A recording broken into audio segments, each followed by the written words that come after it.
Oh, hello. I didn't see you there. Anyway, welcome back to the channel, or welcome if this is your first time. If you're kind of wondering what this is all about, I mean, me too, right? My name is Ariana. I actually came onto YouTube as an ADHD coach before, but I've been writing since I was 6 years old.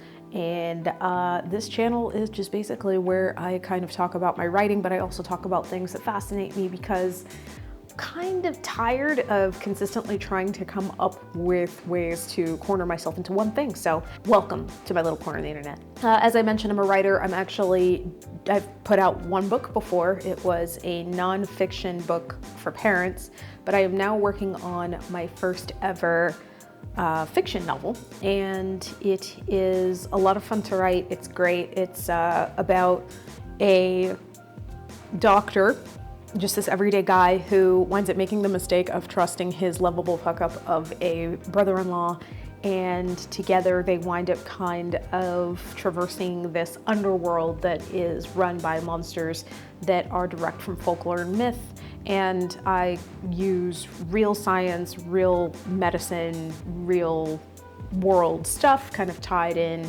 with magic, so there's like this definite magical realism thing going on, and it's been a blast to write. When I last posted on this channel, however many months ago, I mentioned that I was working on revisions. I had kind of lied to myself and to everyone else and figured that I would be done by spring and then summer, and then finally I kind of got sick of it, and I told myself that I was going to finish the revisions by October. And as you would imagine an ADHD brain would, I finished it in October 31st, like sometime in the afternoon, but still October, so I did it. And then after I did that, I sent it out to beta readers, basically asking them to tell me whether the story was enjoyable, what they felt about the characters. I did talk to my father, who's a doctor, and I asked him to take a look at the book and just tell me whether or not it's medically sound. I'm really looking forward to him making fun of me for getting some of that shit wrong. I don't know. It's been a lot of fun, but it's also been really interesting in that it has been pushing me emotionally and really kind of pushing me to have these kind of existential crises along the way.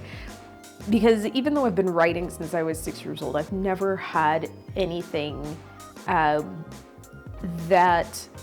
has kind of been up to the general public to decide on whether or not it's worth it. I put it out there, and I have to say, I think that writing books is really weird. It's a lot like forming and birthing a baby, except at the end, instead of giving this baby to the world and being like, look at how cute it is, and I love it, and there is no discussion, it's like, here's my baby. Tell me why it sucks. And we would never do that with our kids, but we totally do that with our art, and that's kind of just how it is all the time, and it's very uncomfortable. In multiple different writers' circles, I've had people tell me what they think of my writing multiple times. It's not new to me, but I did learn a new lesson this time in that I gave the book to the beta readers right when I finished the revisions. And keep in mind, this is my second draft. I've been working on this book now for 3 years, and it means a lot to me. And I gave it to the beta readers, and then the day after, one of my beta readers started it right away and gave me feedback the day after. And I learned a little something that I think is important for anybody. I don't care if you're a writer, I don't care if you're an artist, I don't care if you don't do anything creative and you just, do other things that you're proud of. When you do something that takes you a really long time and takes you a lot of heart and a lot of focus and you get it done, put some space in between the finishing of the project and the asking for the feedback, because I did not do that. And what that did is it left me feeling really upset and sad after I received the feedback, because this person obviously was going to give me the good and the bad of the criticism, which is part of being a writer, and I'm used to dealing with that. but I'm not used to dealing with it so close to when I haven't even emotionally processed the closing of that part of the process, of the first part of the process, I mean. And so all I'm gonna say is, if you finish something, maybe celebrate inside and be proud of yourself inside before you start asking people to help tell you how you can make it better. I should have done that before. So I finished the book. It is still with beta readers. Most of them still have not finished, who have, and it's been largely positive, the feedback that I've gotten. Everybody is supposed to give me their feedback at the end of the month.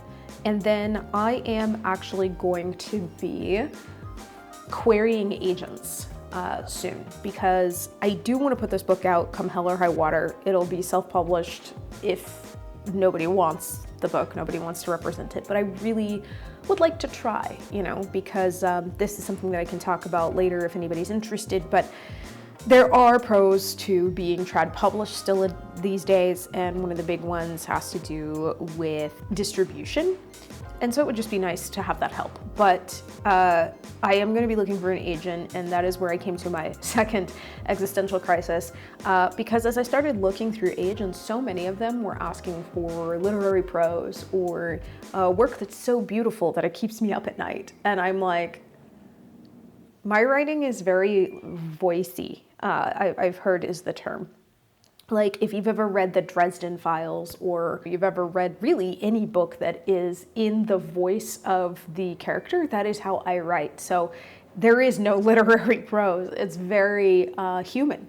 And, you know, I did not see a lot of that being asked for, and it made me feel so ineffectual, and it made me feel like I was doing something wrong, to the point where I had a day or two where I just kind of had to sit and be sad and kind of depressed and work through things, because I started wondering if I was doing it wrong.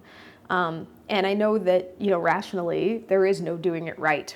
I feel like everybody does something differently if they're telling the story their own way. But despite knowing that I had the right to tell my story, it still felt wrong. It felt bad. It felt like I was doing the wrong thing. So where we are now is the book is still with beta. I'm finishing up writing or working on my research for agents, and then I'll start querying probably at the start of 2026. I also learned today that it is completely and utterly normal for, at the end of the year, most agents to close their boxes to submissions. So I have plenty of time to kind of enact whatever feedback I get from my beta readers, and then going ahead and querying from there. And yeah, I'm looking forward to it. I think that once that group of beta readers is done, I would love to start sharing some parts of the book with you guys. That would be a lot of fun, you know, just to be able to start giving you guys like little things here and there. But right now, you know, I'm just focusing on making sure that it's at least as close to finished as it could possibly be. I know that especially once, you know, if you do get with a traditional publishing house, they tend to have their own editors who will start like complaining about certain things. And even if I do it myself, I'm going to need an editor, and that editor is going to probably rip it apart. So obviously it's not going to be fully done, but it'll be as close to done as possible. Yeah, so that's basically where I'm at. This has been a lot of fun to just kind of like share. If you want to be along with me on my journey as a writer, go ahead and like and subscribe. I'd love to have you here. And if you have any questions, comments, concerns, drop them in the comments, and I really appreciate it. And I'm looking forward to seeing you guys in the next video. Bye.